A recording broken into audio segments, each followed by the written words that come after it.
여야는 지금도 되지도 않는 주제로 정쟁을 벌이느라 예산 협의는 뒷전인 상황입니다. 국힘당은 무기력하고 민주당은 미쳐 날뛰고 있어요. 오늘은 민주당이 날린 예산, 그리고 민주당이 묻지도 따지지도 않고 증액한 예산을 정리해 보겠습니다. 왜 민주당이 날리고 민주당이 편성했느냐? 실제로 국힘당은 그걸 막을 수가 없어서 그냥 다 퇴장해버리고 민주당 지들끼리 앉아서 늘리고 줄이고 마음대로 다 했습니다. 원래 예산안 증액을 하려면 국회도 정부와 협의를 해야 됩니다. 그런데 지금 민주당은 그런 건 생략한 지 오래예요. 그냥 꼴리는 대로 합니다. 11월 중순에서 말 사이에 민주당은 대부분의 예산을 자기들끼리 그냥 단독으로 정해버렸습니다. 정부나 여당과 협의가 없이 그냥 지들 마음대로 늘리고 줄이고 빼고 더하고를 결정해버린 거예요. 국힘 의원들은 머릿수에서 딸리니까 결국 그냥 퇴장해버리고, 민주당은 그 꼴이 났는데도 협의를 하거나 수습할 생각은 안 하고 그냥 어이쿠 좋구나 하면서 지들끼리 표결을 해서 통과시켜버린 거예요. 이 꼴을 대부분의 상임위에서 다 했습니다. 그리고 그 과정에서 정부 예산, 정부 중점 사업 예산은 대부분 그냥 영원 처리돼 버렸습니다. 원전 생태계를 살리고 빈사 상태인 원전 업계에 산소 호흡기를 달아주는, 그리고 원전 수출을 하는 데 쓰이는 예산, 차세대 기술 개발에 쓰일 예산은 아예 그냥 전부 과장하는 것이 아니라 진짜로 영원이 되어버렸어요. 원전 생태계 지원 예산 1112억을 삭감했습니다. 그냥 삭감이라고 하면 뭔가가 남아있는 것 같죠? 아닙니다. 예산이 영원이 돼버린 거예요. 세계의 모든 선진국들이 뛰어들어서 경쟁 중인 소형 모듈 원전 SMR 관련 예산 333억 원도 영원 처리됐습니다. 2024년에 본격적으로 시작해서 2028년까지 이어지는 사업인데 그 첫 해부터 예산이 빵원이 된 거예요. 심지어 이건 문재인 때 추진하기로 결정됐던 거고, 이재명 지도 대선 때 자기 공약에 넣었던 사업입니다. 그런데 그냥 원전이니까 원전이라는 이유로 탈탈 털어서 날려버린 거예요. 중소기업, 중견기업이 원전 관련 수출을 하려면 보증이 필요합니다. 그래서 보증보험에 가입해야 되는데 그 보증보험료를 지원하기 위한 예산 250억 원을 편성해 놨는데 민주당은 그것도 그냥 영원 처리했습니다. 수출을 못하게 막아버린 거예요.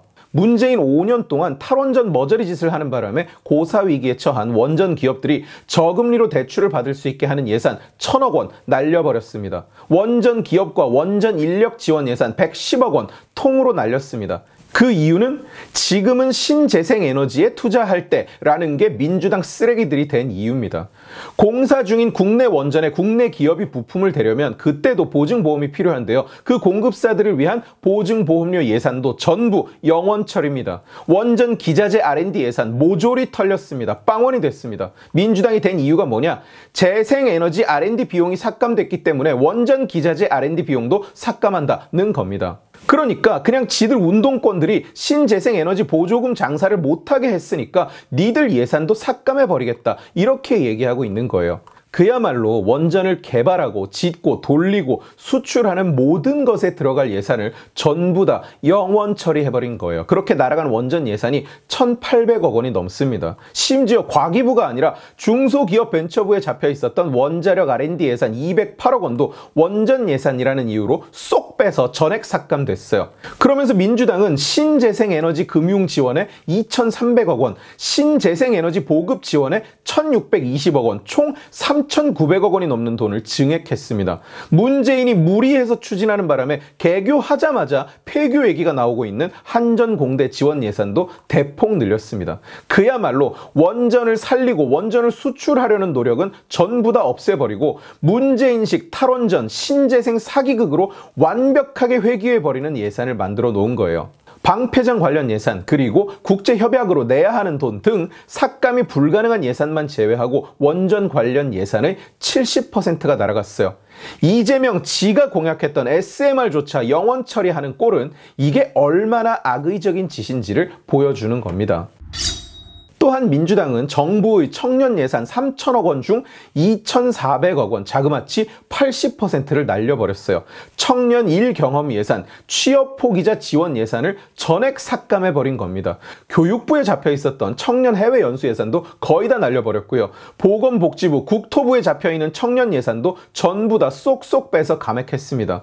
여권에서는 이것을 민주당이 사회적 경제법 예산이 깎인 데 대한 보복으로 깎은 것으로 보고 있어요. 사회적 경제법이 뭐냐? 정부가 구매하는 물자의 10%를 사회적 기업에서 사는데 드는 예산입니다. 사회적 기업은 똥86 운동권이 나라 돈을 털어먹는 용도로 사용하는 대표적인 루트예요.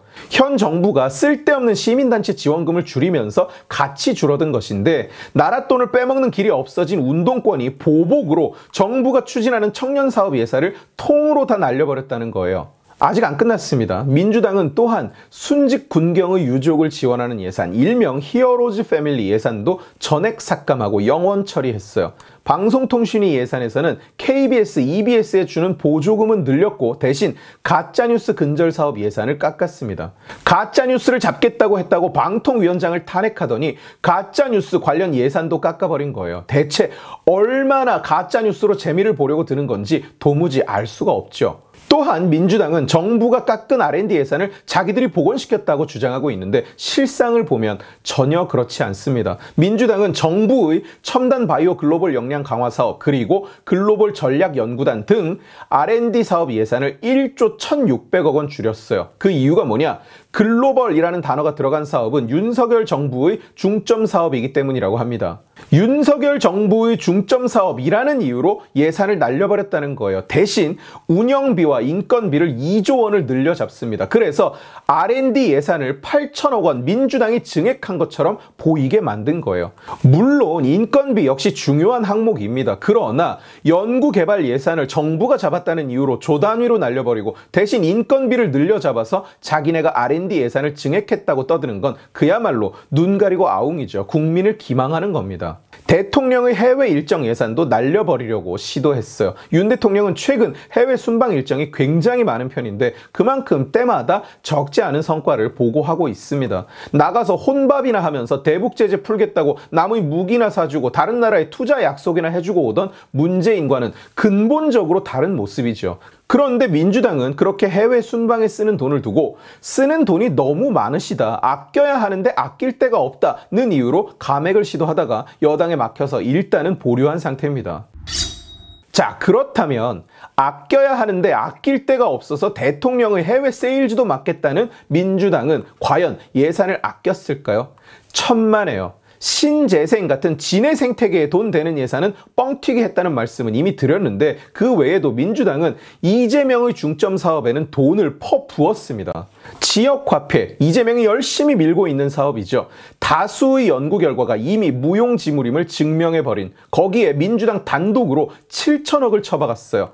역시 이재명이 추진하는 청년 패스, 청년이 3만 원을 내면 한 달 동안 대중교통을 무제한 이용하게 해주겠다는 패스인데 이걸 이야기하면서 민주당은 뭐라고 했느냐? 예산 소요를 동반하지 않는다. 돈이 안 든다고 계속 이야기해 왔습니다. 그런데 거짓말이었어요. 겉으로는 돈 안 든다고 예산이 안 들어가는 사업이라고 떠들면서 민주당은 교통패스 예산에 2,900억이 넘는 돈을 책정해서 역시 자기들끼리 단독으로 통과시켰습니다. 그래놓고는 이 예산을 증액한 지 일주일 뒤에 이재명은 3만 원 패스 정책은 국가 예산이 별로 들지 않는다고 또 한 번 떠드셨어요. 진해 단독으로 3천억 가까이 통과를 시켜놓고는 돈이 안 든다는 얘기를 또 하고 있었던 겁니다. 그냥 대놓고 거짓말을 한 거죠. 민주당 정책위에서도 세금은 안 들고 혜택만 제공하는 정책이다. 이 얘기를 반복적으로 하고 있는 중입니다. 아니 자기들이 이미 3천억 가까이 잡아놓고는 자꾸 세금은 안 들어간다고 주장하는 게 대체 무슨 얘기냐고요. 그리고 상식적으로 돈은 안 들고 혜택만 있는 사업이라는 게 말이 됩니까? 이재명식 기적의 경제학이에요. 비행기 수직 이착륙하는 소리 하고 자빠졌습니까? 결국 원전 예산은 전액 삭감해서 빈통으로 만들어버린 민주당은 이재명 예산에는 1조 원을 묻지도 따지지도 않고 그냥 쳐박은 겁니다. 민주당 대표 할만하다 그죠? 국가 예산 1조 원을 지 주머니에서 꺼내 쓰듯이 합니다. 지 법카 쓰듯이 하고 있는 거예요.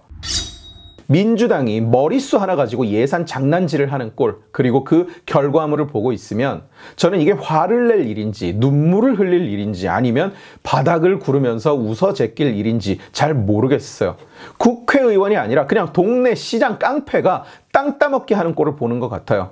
제가 기억하는 정치라는 것은, 제가 자라면서 봐온 그리고 읽어온 정치라는 것은 때로는 여가 크고 때로는 야가 크고 때로는 싸우기도 하고 때로는 흉한 꼴도 많이 보였습니다만 이런 광기를 보인 적은 없었습니다. 군사 독재라고 손가락질 받는 정부마저도 야당이 반대해서 못한다는 게 한두 가지가 아니었어요. 2004년에 과반 의석을 차지했던 열린우리당, 그리고 역시 2008년에 과반을 차지했던 한나라당, 그 어느 당도 이렇게 오로지 머릿수로 개판을 치지는 않았습니다. 문재인 때 연동형 비례대표제를 억지로 통과시키던 당시에 정치권에서는 한탄이 나왔었어요. 아무리 의석수가 적더라도 한국 정치사에서 지금껏 선거법만큼은 절대로 여야 협의 없이 단독으로 머릿수로 밀어붙여서 통과를 시키지 않았는데 이제 그 짓을 해버렸다고요. 문재인 때 그렇게 타락해버린 한국 정치가 이제 이재명이라는 카오스 그 자체를 만나면서 아예 극단으로 달려가 버리고 있는 겁니다. 오늘 지식의 칼은 여기까지입니다. 재미있게 보셨으면 지식의 칼 채널을 구독해 주시고 이 영상을 주변에 공유해 주세요. 여러분들이 공유해 주시면 설득은 제가 하겠습니다. 고맙습니다.